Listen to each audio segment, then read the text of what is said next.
Salut, c'est Raph et bienvenue sur Rupture Co, le podcast où j'interviewe des gens qui, eux, ont enfin décidé de ce qu'ils veulent faire lorsqu'ils seront plus grands. Bonne écoute!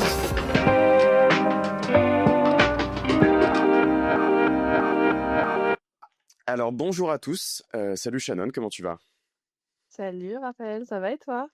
Ça va à merveille. On a fait un petit miracle de l'art moderne. Il est 10 heures ici à Paris. Il est 20 heures à Sydney, là où se trouve Shannon. Ouais, un petit grand écart. Moi qui sors à peine du lit, Shannon qui sort de journée de travail. Donc ça risque d'avoir deux ambiances un peu différentes de part et d'autre, mais on va faire ce qu'il faut. Donc Shannon a un parcours qu'on connaît que trop bien dans le podcast. C'est-à-dire qu'on est en 2023. Shannon est confortablement installé dans son bureau. Alors t'étais à Paris d'ailleurs ou pas? Ouais, j'habitais Paris, tout à fait. À Paris, donc quelque part dans le Marais ou alors à la Défense, dans un bureau hyper anxiogène. Et en fait, Shannon est pris d'un doute, plutôt un raz-de-marée en fait, qui est en tâche de fond depuis quelques temps déjà, depuis quelques années même. Ça ne lui plaît pas, ça ne lui plaît plus. Et elle se retrouve pas dans son métier et décide de un peu mettre carte sur table et de partir à l'autre bout du monde, à Sydney, pour vivre une nouvelle vie, ou alors en tout cas pour essayer de changer un petit peu la vie existante. Donc, Shannon, en général, j'ai bien demandé aux gens la façon dont ils se présentent aujourd'hui, mais avec toi, je vais faire un petit twist. Je vais pas te demander ce que tu fais aujourd'hui, je vais te demander ce que tu traverses aujourd'hui. Alors, est-ce que tu peux m'en parler un petit peu, me dire ce que tu ressens, ce que tu as ressenti depuis ces 2 dernières années? Waouh. C'est une belle façon de commencer. Et je trouve ça cool parce que je trouve qu'en général, quand on doit commencer par se présenter, on a souvent tendance à direct plonger dans ce qu'on fait dans la vie de manière professionnelle. J'en parle souvent avec des amis, je trouve ça assez marrant qu'on se définisse tant par le travail. Donc je trouve ça cool que tu me poses la question de ce que je traverse. Écoute, en ce moment, si je suis super précise sur ce qui se passe, cette semaine, c'est un peu intense. Je travaille énormément, je fais genre 5 métiers différents parce que, il y a une réalité qui est, celle qu'on doit subvenir à ses besoins financiers et puis qu'il y a des projets, de voyage et cetera. Donc je travaille énormément. Je suis aussi un peu, je pense, une acharnée du boulot et que du coup, c'est un peu, normal pour moi.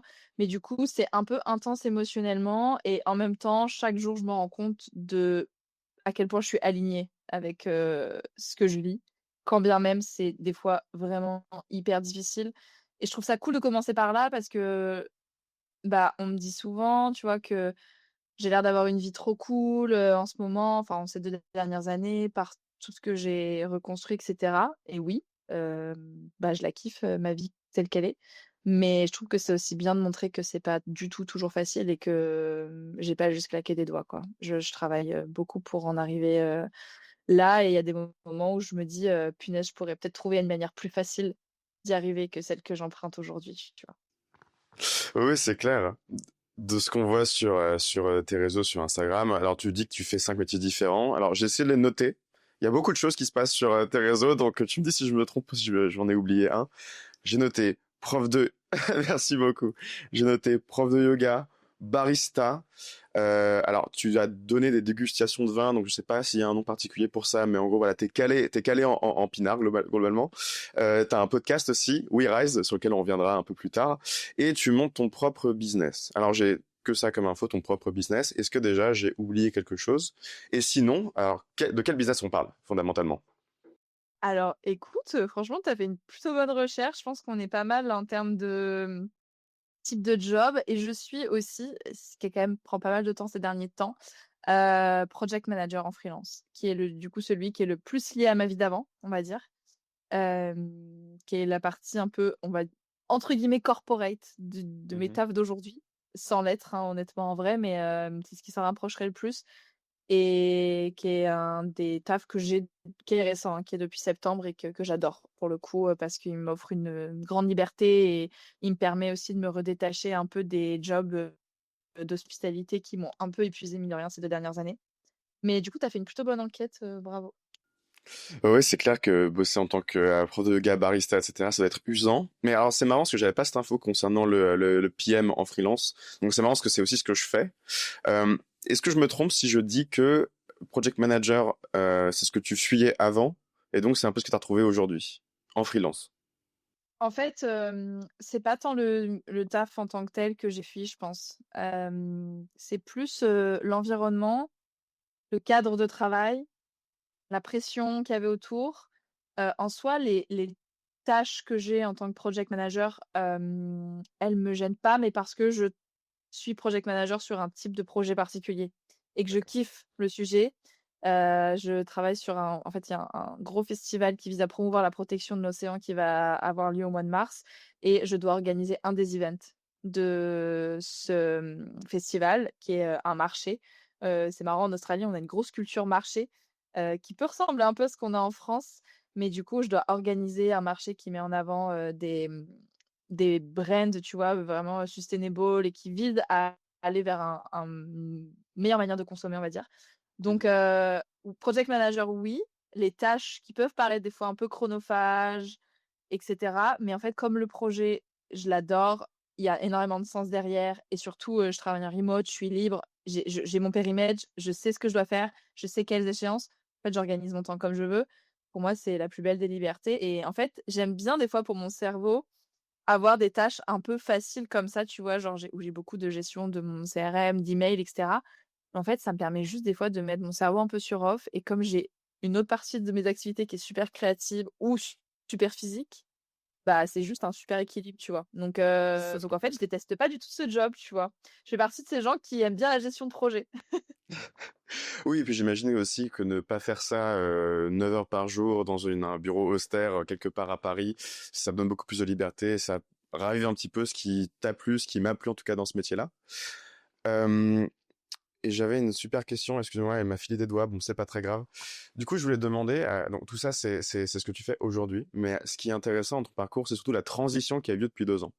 Donc je l'ai un peu mis en valeur dans mon introduction, mais effectivement, il y a 2 ans, donc tu as eu un déclic, un moment de fracture un petit peu où tu t'es dit, bah là, ça marche plus. Euh, Raconte-nous un petit peu, il s'est passé quoi à ce moment-là, en octobre 2023? Ouais, Oui. en fait, c'est marrant parce que moi, je pense que mon déclic, je l'ai eu du jour où j'ai mis un pied dans la boîte, quoi. En fait, je pense que, j'ai fait en gros des études en com, marketing et à la fin, j'ai fait un master en consulting et du jour où j'ai mis un pied dans le monde vraiment très corporate, il y a eu un peu genre, tu vois, la phase lune de miel où j'étais genre, bah, je réalisais un de mes rêves de gamine, clairement pour moi, arriver à ce niveau, on va dire, de succès, je mets des guillemets dans le sens où aujourd'hui, c'est pas ma définition du succès, mais à l'époque, c'est celle que j'avais. Mais en tout cas, ce niveau de réussite sociale, tu vois? Bah, c'était un de mes rêves de gamine parce que je viens pas du tout d'un milieu où ça m'était dû, je viens pas d'une zone géographique où ça m'était dû en France et et donc en fait, c'était surprenant, on va dire. Par exemple, dans ma famille, j'ai une famille avec, une trentaine de cousins, hem, il y a personne qui est cadre, tu vois, aujourd'hui. Mhm. Donc en fait, c'était vraiment ce truc de je voulais pas je faisais pas une compétition avec les gens de ma famille ou même avec moi-même, mais j'avais un peu ce truc de quand même prouver que j'étais capable parce que mes parents m'avaient quand même poussée en me disant: «Bah, genre gagne bien ta vie, fais un truc qui te plaît, oui, mais essaie de bien gagner ta vie pour t'en sortir et être libre plus tard». Parce que pour eux, la liberté venait via l'argent. Et Mhm. du coup, j'ai suivi un peu tout ce truc-là et j'ai gravi les échelons comme ça. Et donc en fait, il y a eu la phase lune de miel où j'ai mis un pied dans ce dont j'avais toujours rêvé et qui a un peu changé de forme, hein, parce que mon rêve de gamine, c'était genre de devenir journaliste et à New York. Donc on n'y D'accord. était pas trop. Mais il y avait quand même ce truc de rejoindre une grande ville qui était un peu dans mon imaginaire, un truc inaccessible et du coup, de rejoindre, bah, une belle boîte, quoi. Et donc quand j'ai mis les pieds là-bas, j'étais genre: «OK, trop cool, ça y est, je fais partie du truc», tu vois? Je suis in et en fait, ça a hyper vite, déchanté et en fait, ce qui est marrant dans mon parcours, c'est que j'ai pas détesté mes expériences, j'ai pas souffert, j'ai pas fait de burn-out, rien de tout ça et moi, j'ai énormément enjoy, toute cette partie de ma vie et j'en suis super reconnaissante. Je l'ai adoré, j'ai adoré vivre ça. Mais en fait, du jour où du coup je suis devenue consultante, je suis rentrée dans le consulting, j'ai commencé mes études et tout, quand même, je trouvais ça passionnant, j'ai appris plein de trucs. Genre, je m'asseyais en réunion et je me disais: «Mais qu'est-ce que je fous là?» Enfin, genre, pas syndrome de l'imposteur, mais plus j'ai l'impression d'être un peu actrice, tu vois? De jouer un rôle et des fois, on parlait de certains sujets, on avait des discussions qui me semblaient un peu lunaires par rapport tu vois, la réalité du monde dans lequel on vit. Et en fait, je pense que j'avais une hyper grande sensibilité à, la cause environnementale, la cause sociale. Je suis hyper féministe, je suis assez engagée sur certaines choses et je pense que du coup, des fois, je m'asseyais autour du bureau et je me disais: «Mais il y a tellement d'autres choses sur lesquelles on pourrait mettre nos efforts», tu vois? Et mettre notre temps. Et je pense que du coup, ça a un peu dégénéré comme ça, mais en réalité, je pense que si je me mens pas à moi-même, un peu du jour où j'ai mis un pied dedans, je me suis dit: «Non, mais en fait, Ouais. Quelque part, ce que vous faites, ça sonne faux et c'est pas du tout en adéquation avec ta vision du monde et ce qui, selon toi, a de la valeur. non», exactement. Il y a quelques projets qui m'ont stimulée plus, mais c'était tellement minime et l'impact était tellement faible et tellement long et tellement tout ça, qu'en fait, je me disais: «Mais je vais m'épuiser pour, rien et je pense que mon énergie, je peux la mettre ailleurs pour d'autres gens». Et en fait, ce truc de genre, je passe, tout mon temps derrière un bureau à faire des slides. En fait, je trouvais qu'en plus, on était super picky sur des trucs super précis, tu vois? Genre, je me Oui. rappelle le nombre de fois où on m'a fait reprendre des slides et machin, où on me disait: «Il faut que genre ton carré soit aligné». J'étais genre: «Waouh!» Je suis désolée, ça paraît super réducteur, pour le métier de consultant qui va quand même vraiment bien plus loin que ça. Mais il y a certains trucs sur lesquels je me disais: «Non, je peux mettre mon énergie, sur d'autres choses». Et en même temps, je le critique pas et je l'apprécie dans le sens où ça m'a appris une certaine rigueur dans plein d'autres Ouais. aspects de ma vie. Donc je suis super reconnaissante de tout ce que j'ai vécu et de tout ce que j'ai appris, mais je pense que l'environnement m'a pas convenu, en fait, et que je suis trop un électron libre pour fitter dans cette box, dans cette boîte-là, tu vois? Ce que je comprends, c'est qu'il y a un peu un rejet du côté corporate. Ça, effectivement, selon moi, on brasse quand même beaucoup de vent. Ça rend la chose très lourde et un peu indigeste. Est-ce que ce ressenti-là, tu l'as ressenti? Ça fait beaucoup de ressentis. Bon, est-ce que tu l'as observé autour de toi, tes collègues, tes amis, ta famille? Tu dis que c'est pas le cas parce qu'il y avait une sorte de décalage en fait entre ta vie et la leur. Et il me semble, alors j'ai écouté quelques-uns de tes podcasts, notamment celui où tu as donné une interview. Il me semble que tu disais que dans ton entourage direct, c'était pas forcément le cas chez tes amis. Euh, Est-ce que tu peux m'en dire plus? Tu veux dire s'ils ont eu ce ressenti comme le mien? Ouais, tout à fait. Ça dépend lesquels. En fait, j'ai certains collègues qui ont eu un peu les mêmes ressentis que moi, qui ont eu aussi des gros changements de vie. Pas plus tard que ce matin, je parlais avec un très bon ami, qui est un ancien collègue, en fait, on travaille dans la même boîte, qui est passé de consultant à entraîneur de foot. Donc pour te dire que Mhm. là, on est sur un gros changement de vie aussi. Et donc en fait, on était quand même plusieurs à avoir ce truc. J'ai eu quand même la sensation qu'il y avait un aspect un peu générationnel, on va pas se mentir. Une certaine rupture avec, la génération d'avant la mienne. Et où nous, on était beaucoup plus sensibles à ces choses-là et beaucoup plus à remettre en question et à chercher ce truc de sens, hein. La quête de sens, ça devient maintenant presque un non-sujet tellement ça touche tout le monde, mais ça a été réel, quoi. Et et il y en a d'autres qui étaient plus dans la boîte, tu vois? Et en fait, je critique pas dans le sens où il en faut pour tous les goûts et il y en a qui adorent ce côté super corpo, super, un peu lisse et cetera, où il faut respecter Mhm. des codes et tout. Et honnêtement, je fitais bien dans le truc. Enfin, tu vois, quand j'ai annoncé mon départ, mes boss étaient hyper surpris parce que j'étais un bon élément, tu vois? Mais en fait, la réalité, c'est que ça me convenait pas au fond et c'est pas pour autant que je fitais pas dans le modèle. Et je pense qu'il y a des gens qui s'en contentent, il y a des gens qui ça convient parce qu'ils ont envie de mettre leur énergie sur autre chose. Il y a des gens que ça stimule et c'est cool qu'il y en ait pour tous les goûts. Moi, je pense que c'était juste pas mon cas et je pense qu'il y en a plein aussi qui se voilent un peu la face. Ah, c'est sûr, il y en a partout. Mais c'est vrai que c'est comme tu dis, c'est très très générationnel comme état d'esprit. Est-ce que ce que tu considères comme un modèle de réussite, alors la réponse sera oui, j'imagine, mais a changé ces 2 dernières années? Ah ça, clairement. C'est ouf parce que j'ai vraiment grandi avec cette idée que la réussite, elle passerait par un épanouissement financier, tu vois? Par ça et un statut. C'était pour moi, les 2 leviers qui me feraient me dire: «Shannon, tu réussi», tu vois? De me dire: «OK, t'as un bon salaire», qui est pas j'ai jamais rêvé, même enfant, d'être riche, tu vois? Mais un salaire confortable qui me permet de dire: «J'ai pas besoin de compter». Tu vois, une image qui m'a un peu trauma quand j'étais petite, mais c'était de voir mes parents à chaque fin de mois avec un petit carnet et de faire, l'état des lieux, quoi, genre, Ouais. toutes les dépenses notées et cetera, et j'avoue que je m'étais dit: «Oh là là, j'ai pas envie de vivre comme ça», tu vois? Donc ça, c'était mon premier truc et le deuxième, pour moi, c'était, la réussite reposait sur le fait de, bah, quand tu parles de ton taf, ça a l'air cool, quoi, tu vois? Et c'est ce Oui. truc un peu de prestige social et de reconnaissance et en fait, moi, ça, je l'ai complètement eu avec le conseil et ça se matérialise aussi beaucoup, j'ai remarqué, quand en fait, les 3 quarts des gens, normaux, tu vois, ne comprennent pas ce que c'est ton taf. C'est exactement ce que j'allais dire. Si t'as des buzzwords que t'arrives à caler dedans qui sont imbitables, ouais. Tu vois? Et là, donc quand j'avais coché ces cases-là, je me suis dit: «OK, c'est bon, j'ai réussi». Et aujourd'hui, non, bien évidemment que ma vision de la réussite, elle est plus du tout, du tout, du tout, du tout la même. Elle a complètement changé. Et on est aujourd'hui, donc tu as 5 casquettes différentes, à minima 5 casquettes, voire 6 avec le PM, si je comprends bien. Euh, Est-ce que tu te projettes? Ouais, il faut peut-être. Bon, alors, c'est pas à moi de juger, bien sûr. Mais il y aura quand même que 24 heures dans une journée, puis il faut dormir. Euh, Non, c'est je recommande pas, mais il y a une raison à ça, on peut en parler. alors, avant d'en parler, quel métier tu souhaiterais conserver? Quelle casquette tu voudrais garder aujourd'hui parmi ces 6? Bah, en fait, c'est marrant parce que tu sais que ça a toujours été un énorme truc chez moi de me dire, tu vois, même si petit, j'avais ce truc de la réussite, machin, quelle qu'elle soit. J'ai toujours eu ce truc de me dire: «J'arriverai jamais à faire le même métier toute ma vie, j'ai trop peur de m'ennuyer». Je suis quelqu'un qui déteste la routine. Alors aujourd'hui, je suis un peu, mesurée avec ça, j'aime bien la routine d'une certaine manière, mais qui avait trop peur de l'ennui. Et je pense que c'est un des trucs qui m'a vraiment fait tic aussi quand j'ai commencé à être consultante, c'est de me dire: «OK, ma vie va ressembler à ça pour les, genre 40 prochaines années». Et et je me suis dit: «Ouh non, pas du tout». Et du coup, c'est vrai que c'est aussi pour ça, je pense que j'aime d'une certaine manière avoir autant de casquettes, même si là, encore une fois, j'en ai trop et c'est temporaire.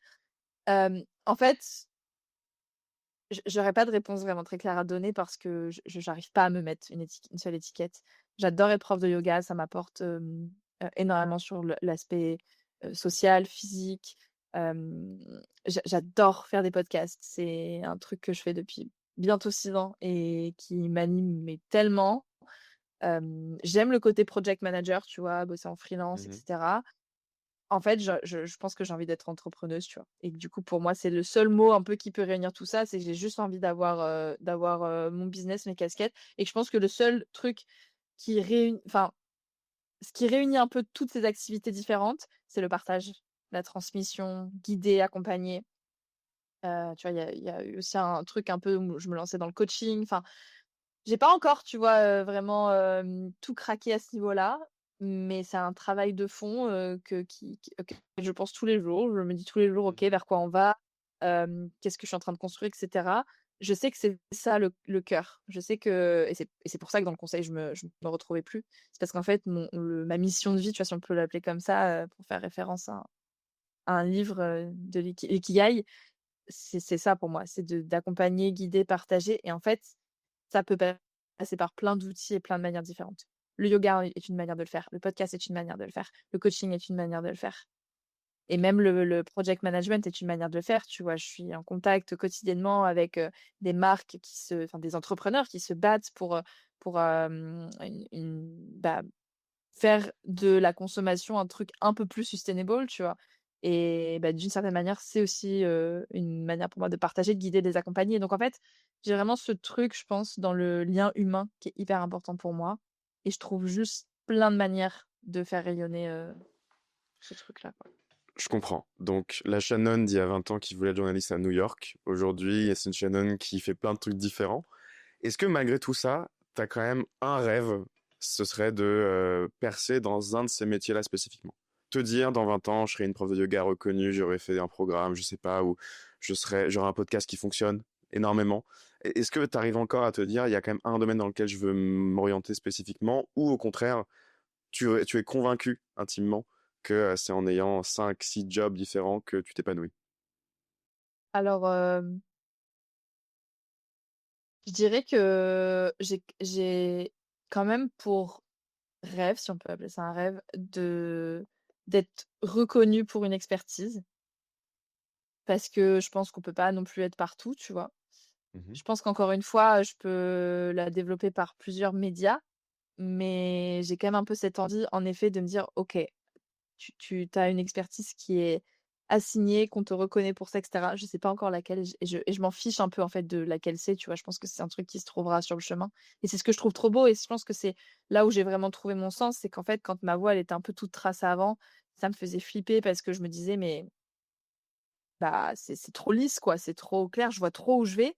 Alors Ouais. que là, c'est super flou à, J+7 presque, tu vois? Ou même, à 1 mois, 2 mois, 6 mois ou 1 an et c'est justement ce qui m'anime et ce qui me stimule, c'est de me dire qu'en fait, je je n'enjoy pas juste la fin et le truc à atteindre. Je kiffe le process, tu vois? Et quand bien même D'accord. c'est douloureux, c'est difficile que ça. Et pour se partager un petit rêve que j'ai, qui j'espère, bah, que enfin, il y a pas de raison, hein, mais qui arrivera un jour. Je l'ai toujours dit depuis même déjà quand j'étais consultante. Je rêve de faire une ou des conférences et je rêve d'écrire un livre. Oh! Voilà. Le topic, je ne sais pas, on verra. Peut-être que ce sera de la fiction, peut-être que ce sera pas de la fiction et corrélé à ça, à ce rêve, bah, cette profonde angoisse de faire un truc bullshit. Genre, Mmh. ça me terrifie. Donc je me dis que je le ferai que le jour où j'aurai vraiment quelque chose à partager aux gens qui apportent une vraie valeur ajoutée. Parce que ça, c'est mon combat, vraiment, number one, c'est faire des trucs qui servent à rien, tu vois? Je trouve qu'on est Mmh. tellement assaillis de contenu et d'infos que genre, et c'est dur. Je me bats tous les jours avec ça, hein, parce que je suis la première Ouais, à ouais. partager beaucoup et cetera et où je me dis: «OK, où est la limite? À quel moment là, tu en train de faire des trucs qui servent à rien, tu vois? Qui apportent pas de valeur à qui que ce soit et à quel moment, là, tu fais du contenu qui sert les gens?» Pas forcément toujours en apportant des infos et cetera. Pour moi, la valeur ajoutée, ça peut aussi être par du storytelling, tu vois? Je pense que quand je raconte mon histoire, ça a une valeur ajoutée parce que je reçois en échange des messages de gens qui me disent: «Bah, merci, je me sens moins seule» et j'ai tout gagné, tu vois? Quand, c'est comme ça. Mais je pense qu'aujourd'hui, Instagram parce que c'est un des médias que j'utilise, mais blindé de contenu, Alors, c'est ce que j'allais te demander. Est-ce que récemment, tu as fait quelque chose que tu considères comme, inutile, inintéressant, qui ne vaut pas la peine d'y consacrer du temps? je pense que j'ai déjà fait des posts, qui servent à rien, ouais. OK, on parle de poste individuel, on parle pas d'une activité globale que tu as arrêtée. Non, je pense que je fais pas d'activités inutiles, tu vois? Mmh. Hem, elles ont toutes un but, elles servent toutes quelque chose de différent. Il y a mes activités de cœur qui sont les trucs que je fais avec mes tripes parce que ça fait partie de la raison pour laquelle je partage pourquoi j'ai changé de vie et il y a des activités que j'aimerais arrêter mais qui, en fait, juste me payent, mes factures et ma nourriture, tu vois? Bah Donc oui, c'est j'aimerais les arrêter à terme, mais pour l'instant, c'est encore un entre-deux avec lequel j'essaye de dealer, tu vois? Donc non, je pense que je fais rien d'inutile ou en tout cas si ça je m'en rends vite compte si c'est le cas et je me dis: «OK, j'arrête», tu vois? Mais c'est difficile parce que typiquement, tu vois, le podcast, enfin, discussion pour on pourra avoir aussi entre nous, mais c'est mon média préféré. J'adore ce format et il me passionne et j'ai vraiment trouvé mon truc avec le podcast, mais c'est parce que c'est chronophage. ça coûte plus d'argent et de temps que ça n'en rapporte. Bien On sûr. est bien On d'accord. pourrait dire que c'est inutile, c'est pas du tout ce que je veux dire, mais tu vois, dans le côté, bah, de manière pécuniaire, en fait, c'est pas ce qui va nous nourrir et en même temps, il y a plein de gens qui vont te dire, bah, en termes de marketing, tu vois, c'est un type de marketing froid, c'est aussi comment tu crées ta notoriété, ta légitimité, que les gens te font confiance. Moi, je sais qu'aujourd'hui, ma communauté, mon audience, elle, me fait confiance parce que, je partage énormément sur mon podcast, tu vois? Ouais. Mais il y a un moment, c'est aussi où est la limite entre, bah, ce que tu partages gratuitement encore et encore et encore et encore que tu donnes aux gens et à quel moment tu réussis à te faire payer pour tout ce que tu partages et ça, c'est mon gros truc en ce moment, Le gros défi. d'assumer qu'il faut que je vende et que d'accepter que, bah, j'ai envie de vivre de ça aussi, quoi. Ouais, c'est une étape un peu douloureuse à passer qui est pas non plus la plus évidente. Un principe que tu mets beaucoup en avant, c'est aussi le concept de multipotentialité. Donc, tu me dis si je me plante, mais c'est en gros l'idée de se dire que tout ce qu'on fait finit par se reconnecter, tout ce qu'on fait a un sens, et même si une expérience qu'on pense ne pas être pertinente à un instant T, peut l'être demain. Exemple, le conseil, bon, il s'avère que tu en refais aujourd'hui, mais j'imagine assez facilement que quand tu es chef de projet dans le digital, bah, c'est con, mais tu prends des réflexes, ne serait-ce qu'en gestion de projet, qui seront utiles demain, après-demain, à titre personnel ou pas. Et en quoi ce que tu fais aujourd'hui te permettra demain de faire des conférences? Bon, je pense que j'ai la réponse, le podcast aide particulièrement, ou d'écrire un bouquin. Est-ce qu'aujourd'hui tu mets en action des leviers qui te permettront demain d'écrire un livre de fiction, peu importe, ou d'animer une conférence sur un sujet qui te plaît? Ouais. C'est trop intéressant ce que le sujet que tu soulèves. Pour moi, il y a un peu 2 trucs. Il y a ce truc de la multipotion il y a ce truc de la multipotentialité, multipassionnée, qui est un terme que j'ai découvert, par, une entrepreneuse qui a créé des formations qui s'appelle Solène Feig, qui l'a mis pas mal en avant et où en fait elle évoque, le jour où elle-même elle l'a découvert dans un bouquin, je crois, ce terme, ça a vraiment révélé un truc en elle. Parce qu'en effet, je trouve que quand tu te reconnais pas dans une case, dans un métier, un machin et que tu aimes toucher à plein de trucs, que tu peux être bon dans plein de choses. Moi, typiquement, c'est mon cas, j'ai jamais excellé dans rien. J'ai jamais été reconnue pour un talent, tu vois, particulier. Typiquement, mon meilleur exemple de ça, c'est mon petit frère, qui court beaucoup et qui, tu vois, genre quand on faisait les crosses à l'école, il était, dans les premiers, tu vois? Il était reconnu pour son talent sportif. Moi, j'étais average dans tout, mais tout, l'école, les sports, il y avait rien qui me faisait me démarquer, tu vois? Et c'est parce qu'en fait, j'aimais toucher à plein de trucs et je pouvais être bonne dans plein de trucs, mais excellente dans rien et et mmh et par exemple, j'ai jamais eu de passion, quoi. Gamine, j'ai jamais eu de passion, jamais rien qui m'a stimulée au point de dédier une grosse partie de ma vie au genre de truc, quoi.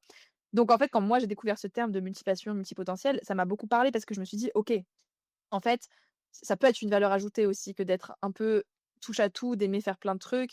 On te dit aussi souvent dans le milieu professionnel que c'est bien que quand tu as une compétence, de la renforcer, de vraiment aller au fond de cette compétence-là, et de pas t'éparpiller, tu vois? C'est un truc Mmh. qu'on m'a toujours répété et en fait, bah, moi je trouve que ça trop beau de s'éparpiller. Je trouve ça trop beau d'explorer, tout ce que tu as envie d'explorer et d'accepter que tu excelles peut-être pas dans un truc, mais que tu as envie de toucher à plein d'autres choses et à plein de choses. Ça, c'est le premier sujet et le deuxième sujet sur quand tu parlais de tout ce que tu fais dans ta vie te sert à un moment ou sert à la suite et cetera.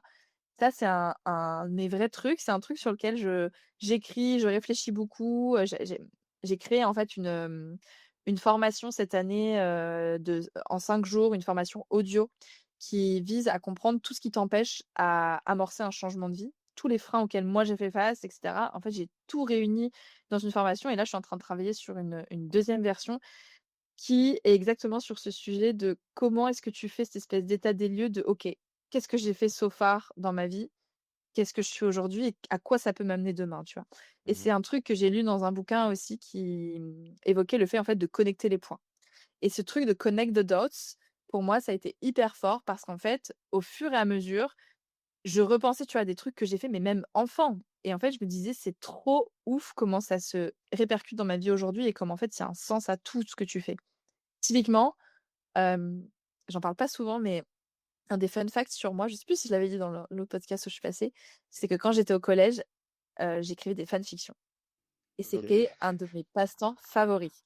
Alors sur quoi? Vraiment, Dis-moi sur quoi? sur les One Ah, il y a Direction, du Twilight. Oh, Ça, j'allais j'adore dire les One One Direction. Direction. OK, voilà, de ma génération. Donc mais très j'y ai bien. passé des heures et des heures et des heures et j'adorais ça. Mais j'adorais foncièrement, tu vois, ça et c'est vrai que, bah, je me suis rendu compte, mais hyper tard, genre j'ai arrêté pendant très longtemps d'écrire et je me suis rendu compte, vraiment, récemment, bah, qu'en fait, ça avait été un truc hyper fort dans ma vie, hyper présent et qu'aujourd'hui, ça se répercutait dans, bah, l'appétence que j'ai pour le podcast. Parce qu'en fait, le Mmh. podcast, oui, c'est de l'audio, mais il y a beaucoup d'écrits avant. Enfin, ça dépend des épisodes que je fais.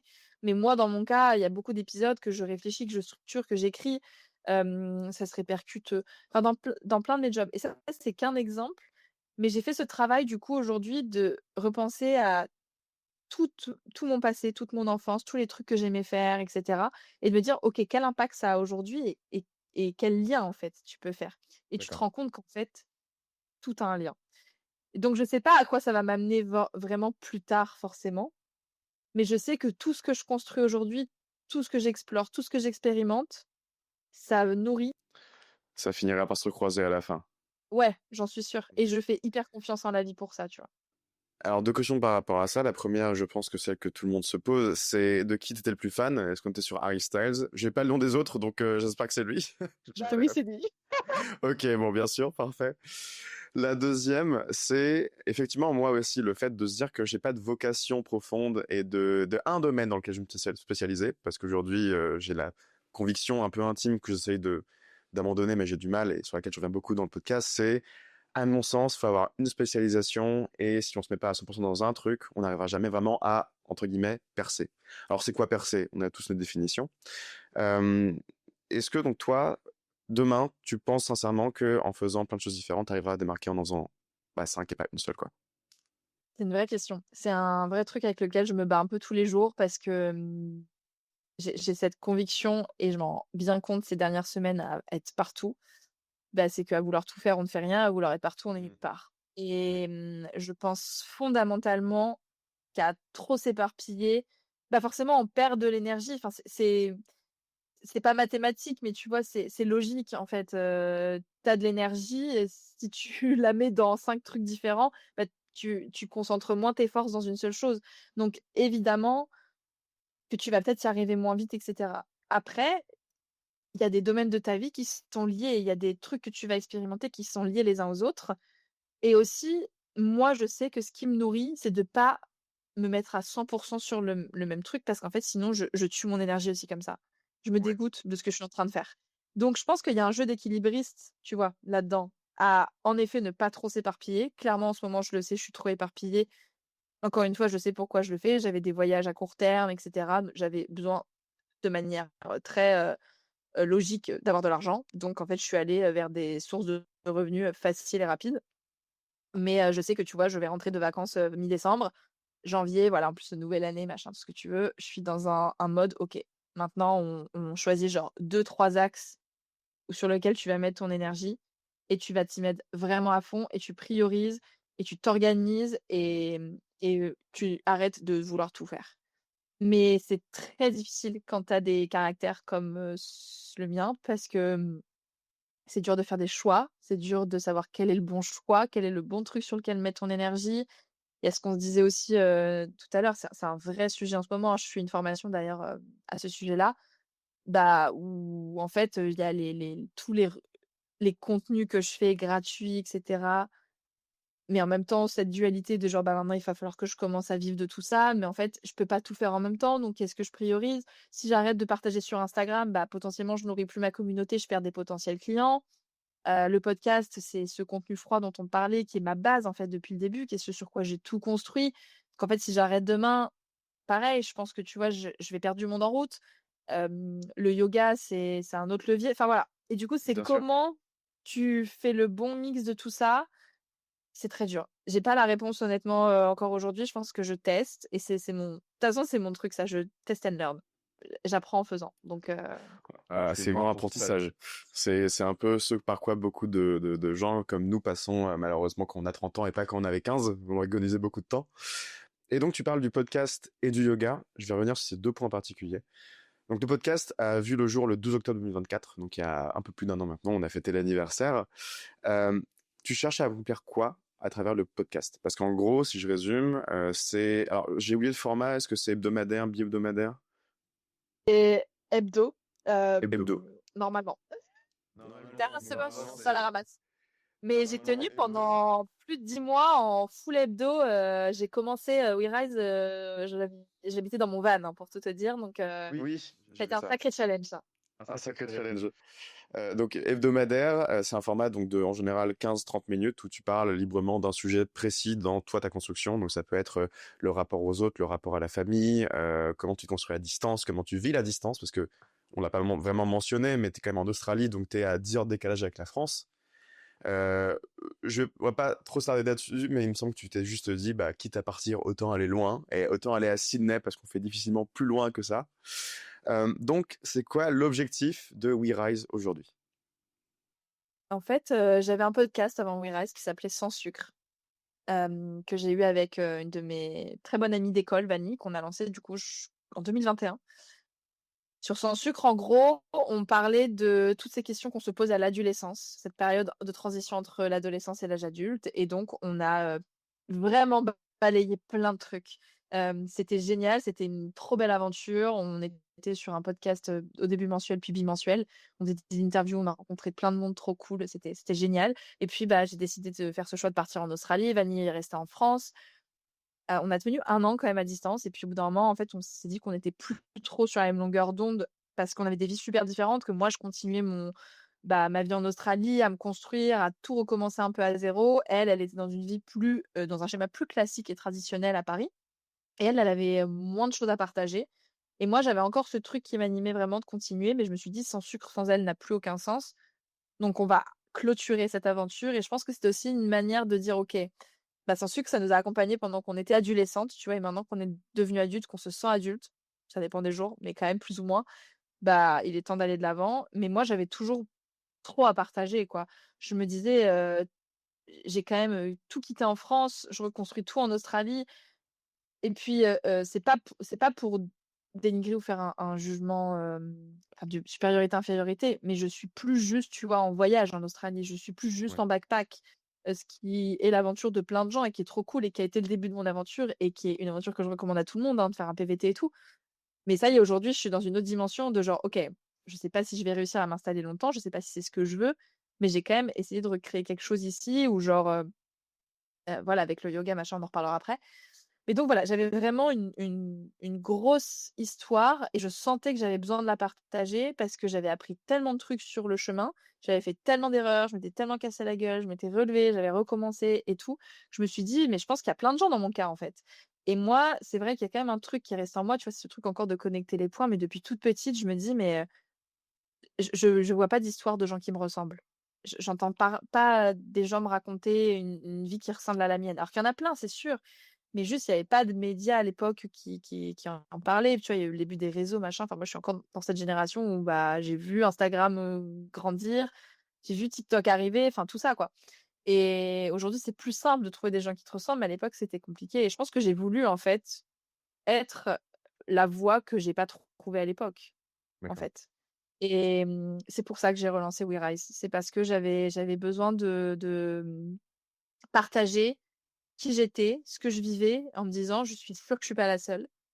Et je pense que c'était aussi égoïstement un peu un truc pour moi, quoi, une forme de journal intime un peu, mais en mode ouvert. J'ai jamais eu de problème à m'exposer et à parler de moi, ce qui peut paraître une qualité, un défaut, j'en sais rien, ce qui m'a peut-être fait défaut dans le passé. Ce qui est le genre de truc que je trouve on a du mal à assumer en général, parce que ça fait un peu prétentieux et tout.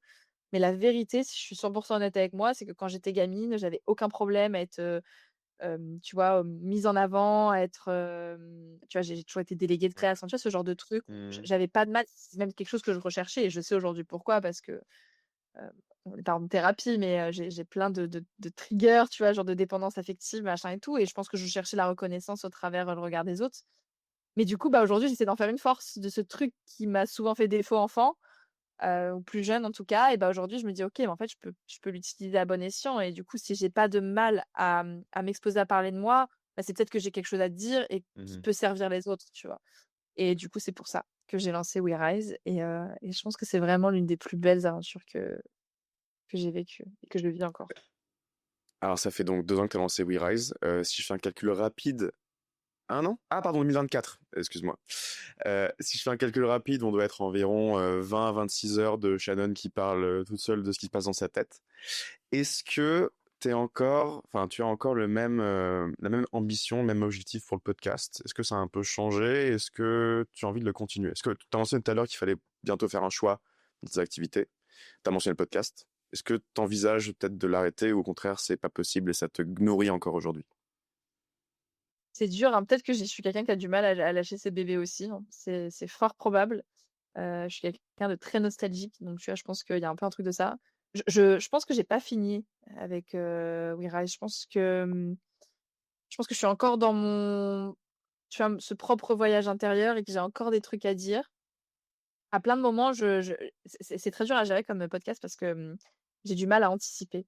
Parce qu'en fait, en général, mes idées d'épisodes me viennent de discussions que j'ai, de réflexions et cetera. J'ai du mal à me poser, à me dire: «Vas-y, on planifie, les, 4 prochains mois de We Rise», tu vois? J'y arrive pas. Mmh. Honnêtement, c'est Ouais. difficile. J'ai quelques idées d'épisodes un peu, tu vois, de côté en stock. Mais en fait, la vérité, c'est que j'allume mon micro et j'ai un truc à dire ou j'ai rien à dire. Et donc c'est pour ça aussi que des fois, il y a des trous parce que, bah, j'avais rien à dire et que je l'ai dit tout à l'heure, je n'aime pas le contenu bullshit et j'ai pas envie de me forcer si j'ai rien à partager.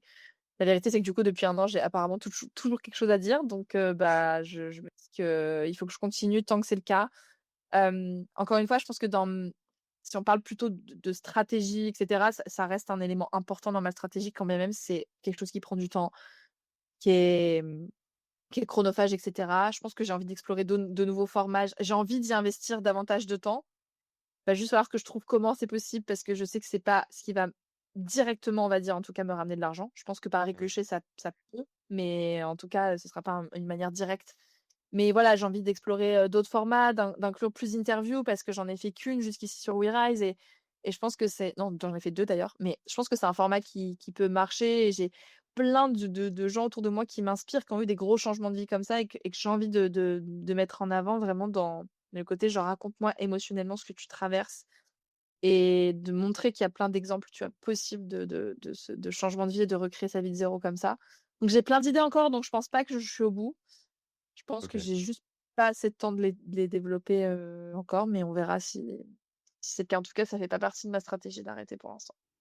Et dans tous les cas, c'est ce qui, je pense, nourrit aussi ton ambition de faire des conférences et d'écrire un bouquin parce que tu fais un peu les 2 quand tu fais un podcast, où tu parles de toi et de ton vécu. Une autre question, donc un autre sujet qui m'intéresse. Alors, le yoga. Le yoga, j'ai l'impression que c'est vraiment le domaine, le sport qui me tombe dessus depuis que j'ai commencé le podcast parce qu'il semblerait que tous les gens qui veulent changer de vie se sont mis au yoga. Donc toi, le yoga, en tout cas, ça t'est venu à minima en partie du Népal. T'es parti là-bas plusieurs fois. T'en as parlé déjà, enfin plutôt dans notre discussion. Qu'est-ce que le yoga t'apporte? Pourquoi tu fais du yoga? Et pourquoi est-ce que tu penses que tout le monde fait du yoga quand les gens décident de changer de vie? C'est trop marrant parce que j'ai l'impression que je suis toujours les tendances, mais après. Et genre, je suis jamais, tu vois, dans les gens qui sont, précurseurs. Donc je me dis qu'à un moment donné, il va vraiment falloir que j'essaye de trouver le truc dans lequel je peux être un peu précurseur parce qu'en effet, j'ai l'impression que ça y est, tout le monde se met au yoga. Hem, Mon histoire avec le yoga, elle a commencé, il y a quand même assez longtemps, en fait, parce que j'ai commencé à en faire, quand j'ai commencé à vivre à Paris. Mmh. Ça doit faire bien 5 ans maintenant, 5 6 ans. Et en fait, c'est le seul sport qui me plaisait, en toute honnêteté. Parce que, une grosse partie de mon histoire aussi, c'est que j'ai eu des problèmes de santé, plus jeune, j'ai un handicap au bras et que ça m'a beaucoup impacté dans les activités sportives que j'ai pu faire et cetera.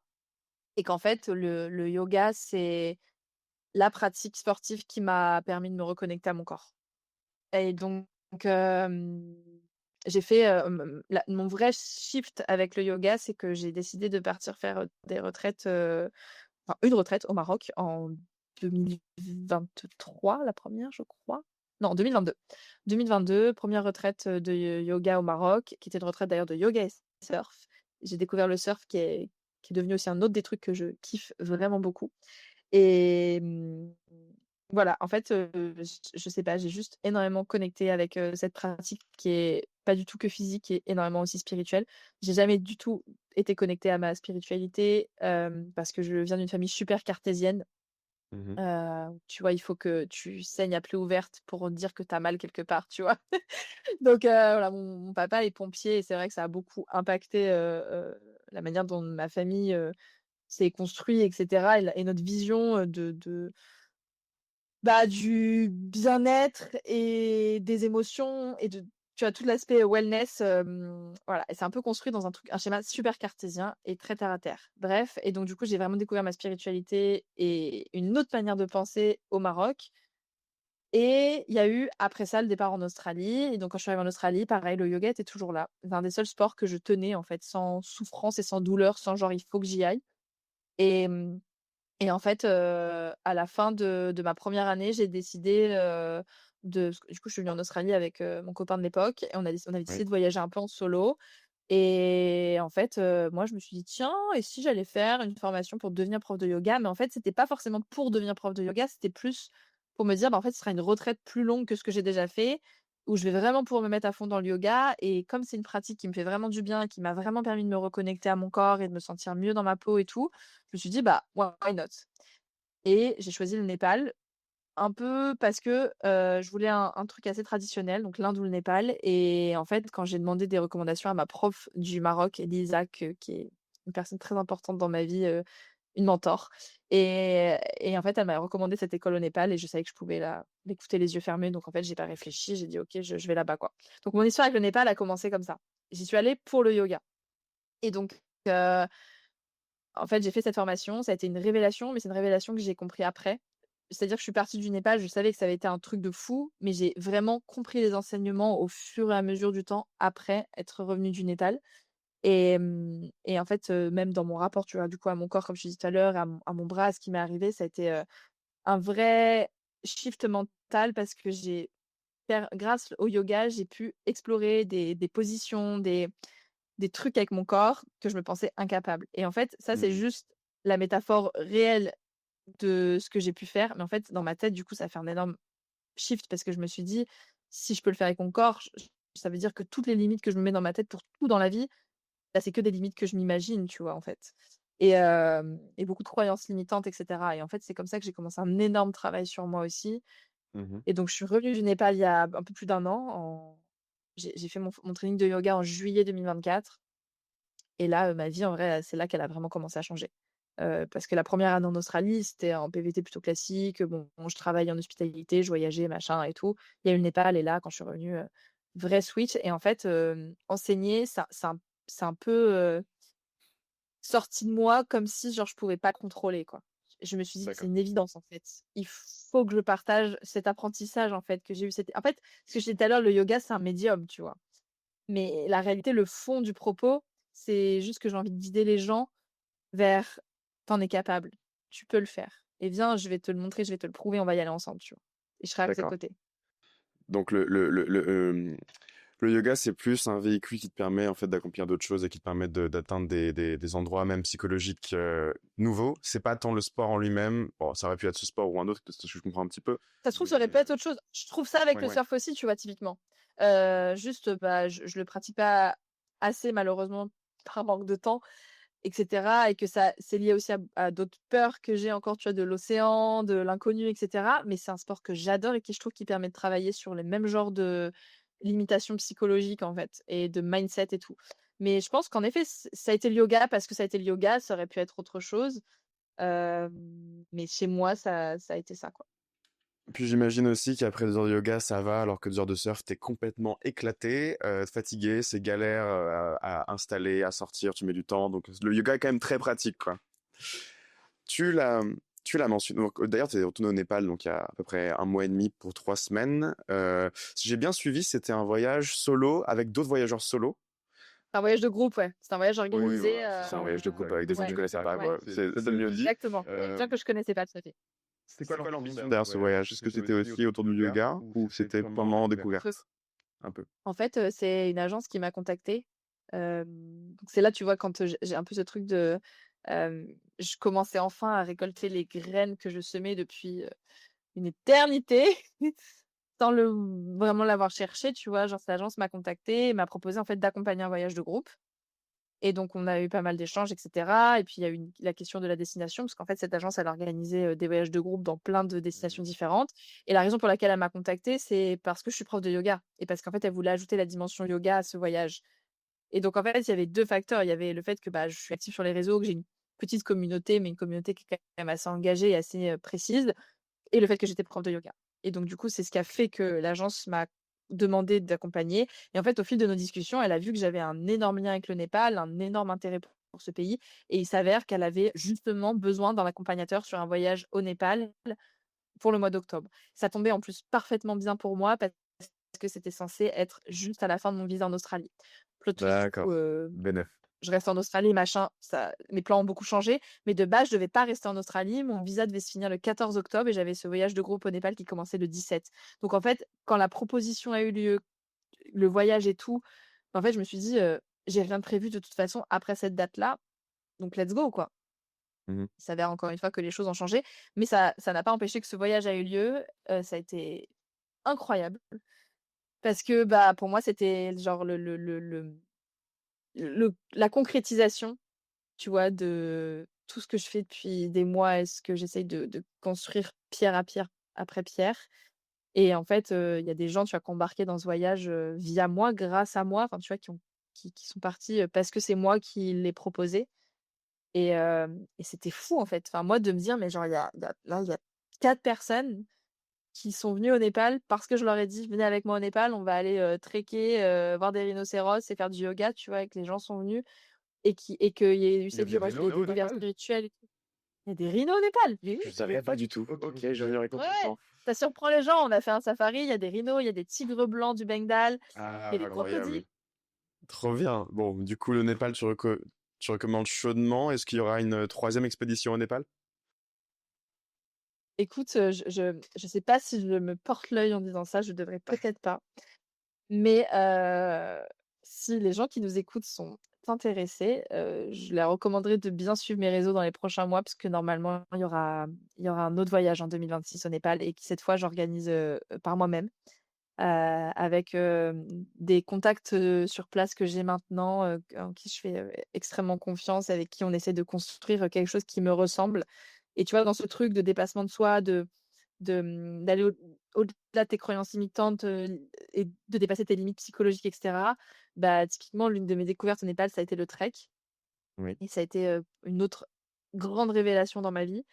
Et en fait, j'ai envie de faire un séjour, yoga trek l'année prochaine. Donc voilà, normalement, je concocte ça. Ça fait partie des X projets sur lesquels je bosse, mais celui-là, il est en numéro un de la liste et il devrait, normalement avoir lieu l'année prochaine. Il faut juste que je finisse encore un peu de le cuisiner, mais ça devrait bientôt, être dispo à la réservation et je pense que ça va être, c'est vraiment un des plus beaux projets sur lesquels j'ai pu bosser jusqu'ici.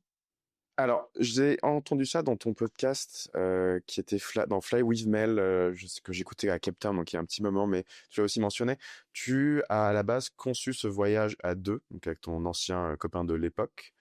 Comment ça s'est fait? Parce que si je comprends bien, c'est un besoin qui venait de toi, de partir loin et de découvrir plein de choses. Comment est-ce que c'est un sujet qui me parle aussi pas très personnellement, mais du coup voilà. Comment est-ce que la discussion a eu lieu? Comment vous êtes mis d'accord? Et est-ce qu'in fine c'était une bonne décision ou alors, et t'es pas obligé de répondre, puis on coupera, c'est peut-être ce qui a, enfin ça a pas fonctionné et ça a eu des mauvaises conséquences. J'aimerais bien avoir ton retour là-dessus. Ouais. Hem, du coup, moi, j'étais, j'en parle assez librement, j'en ai fait d'ailleurs plusieurs épisodes sur, We Rise. J'ai été en couple très longtemps, pendant 8 ans et demi et j'ai 26 ans, donc je laisse faire les calculs. J'ai été en couple très jeune. On s'est mis ensemble à 17 ans. Ça a été une volonté commune, mais initiée par moi que de partir, parce que je pense que j'avais cette envie de découvrir le monde. En fait, ma maman est agent de voyage, donc j'ai toujours Mm. baigné dans cet univers de voyager, découvrir le monde. On était des gens, qui avaient enfin, on était une famille de classe moyenne, mais mes parents, l'argent qu'ils avaient, on va dire, en plus de ce qu'ils dépensaient de la vie de tous les jours, s'il y a bien un truc dans lequel ils avaient envie d'investir, c'était dans le fait de nous faire voyager. Donc une fois par an à peu près, on un nouveau pays, tu vois? Et ça fait vraiment partie de mon éducation et du coup, je pense que c'est un truc qui est toujours resté. Je m'étais toujours dit: «Je ferai une partie de mes études ou un truc à l'étranger». Il y a eu le covid, machin, bref, j'ai fini mes études, je n'avais rien vécu à l'étranger, pas d'Erasmus, rien de tout ça. Et je pense que j'avais une frustration de me dire: «Ouah, je vais rentrer dans la vie active, je vais me mettre là-dedans» et j'aurais pas vécu ce truc, tu vois, que tout le monde vit un peu de Mm. à l'étranger. C'est un peu comme ça que c'est né honnêtement et puis l'envie, tu vois, de comme beaucoup de gens, mais de travailler mon anglais et cetera en me disant: «Bah, ça me servira Ouais. forcément dans le milieu pro» et voilà. Et donc j'ai évoqué un peu l'idée et en fait, il était aussi hyper partant parce que, bah, il y voyait les mêmes bénéfices, tu vois?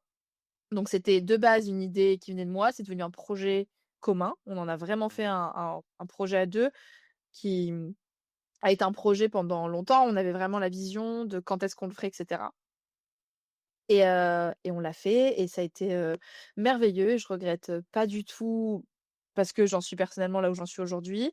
Il s'avère qu'en effet on s'est séparés, au mois de mars. Pour le coup, je pense que ça a pas rien à voir avec le voyage. Le voyage a juste été un accélérateur de quelque chose qui aurait eu lieu en France et la raison pour laquelle on s'est séparés, c'est parce qu'on s'est mis ensemble très jeunes et que du Mm. coup, tu vis tout à 2 et que, il y a un moment où, tu vois, dans cette espèce de crise de la vingtaine on a tous les 2 traversé, bah, moi, j'ai trouvé mes réponses en étant avec lui, j'ai pu avancer et me construire et je suis quelqu'un qui enfin, mon caractère fait que, voilà, j'ai réussi à aller de l'avant et tout et lui, il était vraiment beaucoup plus coincé dans ce truc de vivre un peu, tout le temps à mes côtés et du coup, qui je suis en tant qu'individu D'accord. et et je pense l'envie d'expérimenter, tout seul, plus après d'autres trucs, tu vois, qui nous appartiennent un peu plus davantage, sur, sur, bah, voilà, être avec 8 ans avec quelqu'un, comment l'amour évolue, sur quoi il est fondé et cetera. Mais c'est passionnant, on a eu des discussions tellement belles, et puis on est tous les 2 super ouverts d'esprit, donc c'était trop génial aussi, tu vois, de pouvoir remettre en question un peu les schémas tradis et cetera, Mm. et de se questionner, de grandir ensemble. On est toujours en très bons termes et en contact. Donc non, c'était une très bonne décision de partir. De toute façon, je pense que ce qui doit arriver arrivera et qu'il faut pas, s'empêcher de vivre des trucs, à titre individuel parce qu'on est à 2. Après, je vais pas te mentir, je pense que s'il avait jamais voulu partir, je sais pas ce que j'aurais fait. Ouais, bien sûr. C'est jamais un choix facile. Ouais. Mm. J'espère que je serais quand même partie, mais la vérité, c'est que je suis pas sûre que je l'aurais fait parce que quand je suis, amoureuse, enfin bon, je l'ai pas été 40 fois, tu me diras, vu que je suis restée 8 ans et demi avec quelqu'un, mais je donne beaucoup et ça prend beaucoup de place dans ma vie, c'est très important pour moi et je pense que j'aurais pas osé, en fait, toute seule. Je suis hyper admirative des gens qui partent seuls et je suis la première à pousser les gens à le faire si c'est ce qu'ils ont au fond d'eux, mais la vérité, c'est que c'est pas Ouais. du tout évident. Puis nous, encore une fois, on a choisi le bout du monde, donc ça a clairement facilité les choses de partir à 2, ça, c'est sûr. Ok, bon, je te remercie d'avoir répondu. Ça dépend, mais c'était pas forcément une question facile. Mais en tout cas, personnellement, la réponse m'intéressait beaucoup, donc je te remercie. Dernière question, et après on passe sur la conclusion. Alors celle-là, elle est un peu piège, je suis désolé, mais c'est un sujet qui m'importe aussi énormément et je voulais te la poser. T'es pas la première à qui je la pose, donc c'est un peu un sujet qui va devenir récurrent, je pense. Tu mentionnais au début que tu fais encore du PM aujourd'hui, donc du project management en freelance, pour des entreprises, pour un festival qui met en avant du coup l'éco-responsabilité, consommer avec, enfin, modération, mais de manière responsable surtout. Euh, bon, le fait est que tu es en Australie. T'as voyagé. Il y a pas de souci. Je suis pas anti-avion à 100%, il y a aucun problème. T'as voyagé, tu voyages encore aujourd'hui, le Népal, etc. De plus en plus, et c'est le cas pour les gens de génération en particulier, on est très réticent à prendre l'avion parce qu'on sait les conséquences que ça a. C'est un acte qui, on peut en parler pendant des heures, mais est égoïste, ne l'est pas, on sait pas trop, mais le fait est que c'est pas neutre. Comment aujourd'hui tu concilies le fait de voyager et de te construire? Et moi, je trouve ça hyper important de voyager, et c'est nécessaire à mon sens, avec les problèmes qu'on a aujourd'hui, avec ces états d'âme qu'on a aujourd'hui, avec les gens qui nous le soulignent perpétuellement autour de nous. Comment ça marche pour toi? C'est un combat intérieur du quotidien parce que, comme je te le disais, quand j'étais en France, en plus, je pense qu'on se rend pas forcément compte quand on est en France, mais on est super, super, super sensibilisés. On est vachement en avance, mine de rien, par rapport à plein d'autres pays et notamment par rapport à l'Australie, tu vois, typiquement. Hem Donc ça a été un vrai sujet pour moi, rien que le jour où j'ai pris la décision de partir, hein. Je me suis dit: «OK, là, l'avion, ça va être, enfin voilà, c'est quand même un gros voyage. Je sais que mon impact, carbone, il va être énorme, et cetera». C'est toujours un sujet qui est hyper important pour moi, qui me trigger beaucoup, qui me questionne. Quand je suis arrivée en Australie, pour tout te dire, ça m'a vachement, vachement dérangée parce qu'ici, ils sont vraiment pas du tout écolos et Bah après, pour leur défense, ils ont un pays gigantesque, ils sont isolés de tout, ils ont pas le choix, hein. Ouais, tout à Faut fait. tout à fait. alors à la limite, tu vois, sur l'avion, bon, OK. Fine, Ah, d'accord. parce Je vois que ce que tu veux comme en tu dire. dis mais c'est vraiment au-delà de ça, c'est que dans les villes, le recyclage, c'est cata. Il y a des tu vois, des fontaines enfin, tu vois, la vie en Australie est trop belle et j'adore Sydney. C'est une ville magnifique, mais c'est une ville qui est pas du tout écolo. Enfin, tu vois, genre, i ils pourraient faire tellement plus au vu des ressources, de l'argent, de beaucoup de choses qu'ils ont. Alors après, ils mettent leur énergie sur d'autres choses. Ils sont hyper, investis dans la protection, des espèces marines, tu vois, de la faune et la flore. Il y a des parcs nationaux qui sont hyper bien protégés, hyper bien entretenus et en fait, je pense que comme tout dans la vie et du coup, c'est un peu ce que j'essaie de m'appliquer, c'est une question un peu de trouver son équilibre de choix et de où tu mets ton énergie. On peut pas être parfait. Je pense qu'il y a personne quasiment qui l'est. Je pense que c'est aussi un peu un leurre et un truc, en France, tu vois, on a vite tendance à taper sur les doigts quand on n'est pas parfait. Genre, tu as pas le droit de parler d'écologie si tu es pas complètement, le plus grand des activistes, tu vois? On est Franchement, d'accord. me saoule tellement parce que en fait, les 3/4 des gens qui vont te critiquer ne font pas 1 de ce que tu fais. Moi, typiquement, je suis végétarienne et ça n'enlève pas, les avions que je prends, tu vois, quand je voyage. Je dis pas ça. Mais je sais que j'arrive à mettre mon énergie dans certaines choses. J'ai mes combats, voilà, je suis engagée sur cette cause-là et cetera. Je promeux pas le fait le fait de dire: «Il faut prendre l'avion à tout va». Quand je peux, j'essaie d'avoir des alternatives et à côté de ça, je sais aussi que, mes voyages, ça nourrit qui je suis et quel impact j'ai envie d'avoir et tu vois, toute cette conscience aussi écologique et ce recul que j'ai pu avoir sur à quel point aussi en France, bah, mine de rien, on a, des bonnes politiques publiques.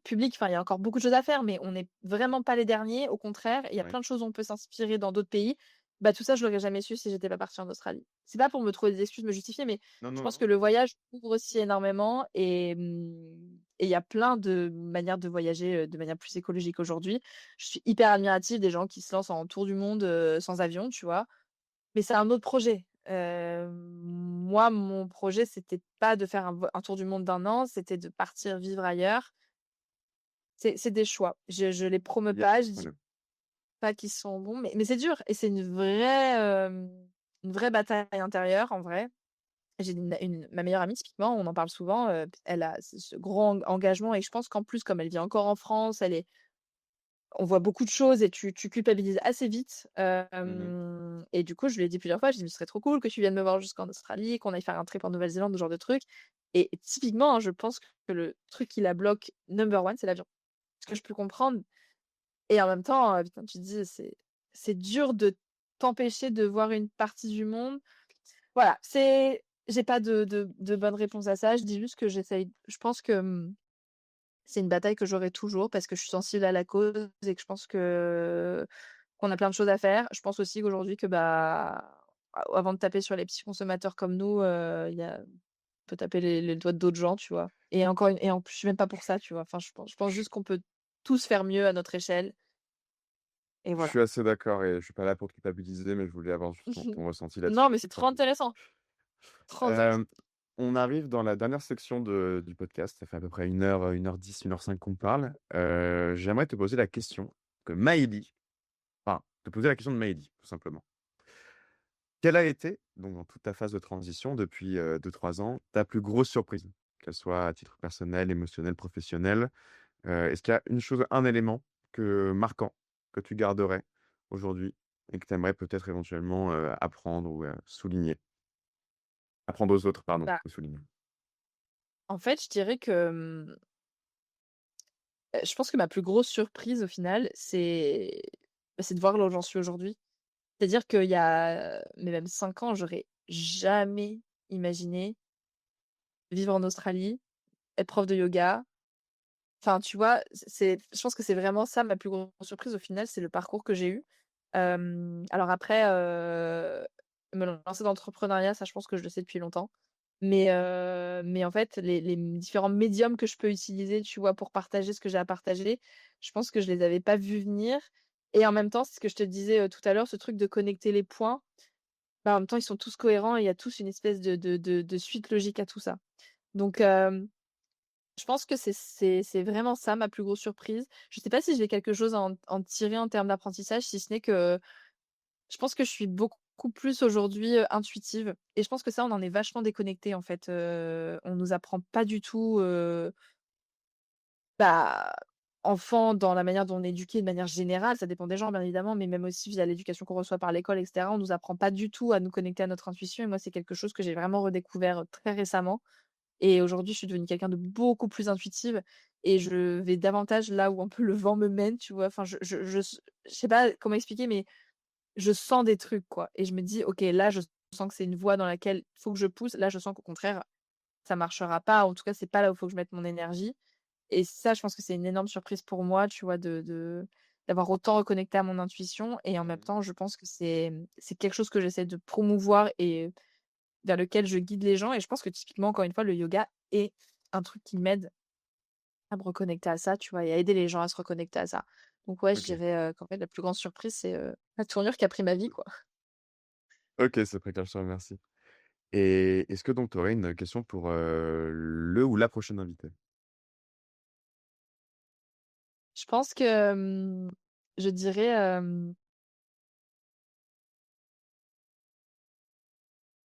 attends, comment je la formule? Hem,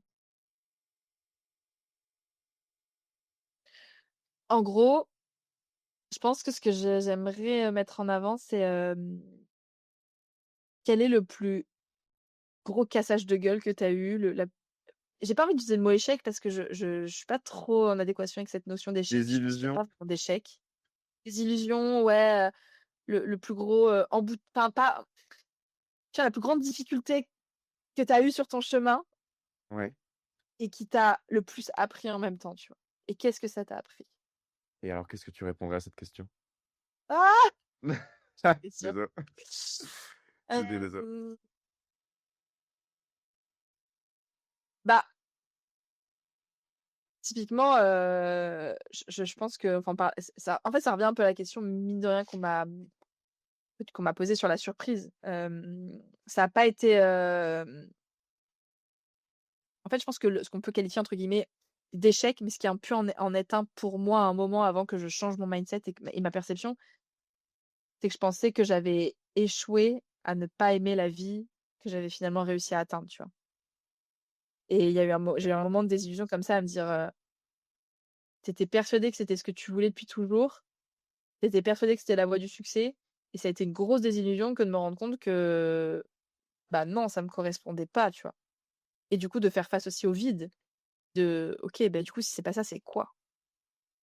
Et heu et ça m'a juste appris à je pense à regarder un peu plus loin en moi, à me reconnecter à mes aspirations profondes. Encore une fois, je reviens à ce truc de connecter les points, mais Oui. je suis retournée à la source, en fait et à me dire: «OK, qu'est-ce qui m'anime vraiment? Qu'est-ce que» enfin, tu vois, ce truc du partage et tout, c'est pas anodin. Depuis gamine, c'est un truc qui m'anime, en fait, qui a toujours été là et donc je suis revenue petit à petit, à tous ces petits trucs-là et me dire: «OK, il y a ça depuis toujours en moi. Comment est-ce que je peux l'exploiter aujourd'hui? Comment ça ressort?» Et et ouais, ça a été un énorme, énorme, énorme apprentissage et pour le meilleur parce qu'aujourd'hui, ça m'a Mmh. amené là où je suis, hein. Ce que je tire un peu de tout ça, c'est que c'est un apprentissage constant et très varié depuis 2 ans et qu'en tout cas, tu as l'air épanoui. Alors, je sais pas si c'est plus ou moins qu'avant, mais à t'entendre, c'est quand même Ouais. on va quand même dans la bonne direction. Beaucoup plus, parfait. Ouais, plus et tu vois, c'est marrant, hein, il y a des gens des fois qui m'écrivent sur Insta et qui me disent, tu sais, qui me connaissent d'avant et qui me disent: «Mais c'est fou, genre tu rayonnes», genre, Mmh. quand bien même des fois j'ai des cernes comme ça, les gens me disent que ça se voit, quoi et Ouais. je trouve que c'est un trop beau compliment quand je le reçois ou même une fois que moi je regarde mes propres photos, mes vidéos, bah, je me dis: «C'est vrai que je le vois que je suis trop heureuse, quoi» Mmh. et là, tu vois, pas plus tard que tout à l'heure avant l'enregistrement, je suis allée, prendre l'air parce que, j'ai une journée encore de taré et tout et j'ai besoin de souffler. Genre, j'ai l'impression que je courais partout et tu vois, de courir après le temps et je me suis fait la réflexion de me dire: «Bah, ouais, là, c'est dur, Mmh. c'est trop beau aussi, quoi». Parce que je construis tout toute Ouais. seule, tout moi-même et c'est ma plus grande liberté, en fait et ma plus grande, indépendance. Là où je pensais, du coup, plus jeune que j'aurais ma liberté, mon indépendance par, l'argent que je gagnerais, je me rends compte aujourd'hui que je suis pas si riche que ça, que, bah, ma liberté, elle se loge pas dans l'argent que je vais gagner à la fin du mois, tu vois? OK. Quand bien même j'aimerais bien que ce soit un peu plus, stable et un peu plus facile, mais bon, comme tout le Oui. monde. Voilà, ce qui est un très bon, transition vers la dernière question. Shannon, qu'est-ce qu'on peut te souhaiter? Donc d'avoir des fins de mois un peu plus arrondies peut-être? C'est ç L'abondance. l'abondance. Donc on souhaite l'abondance.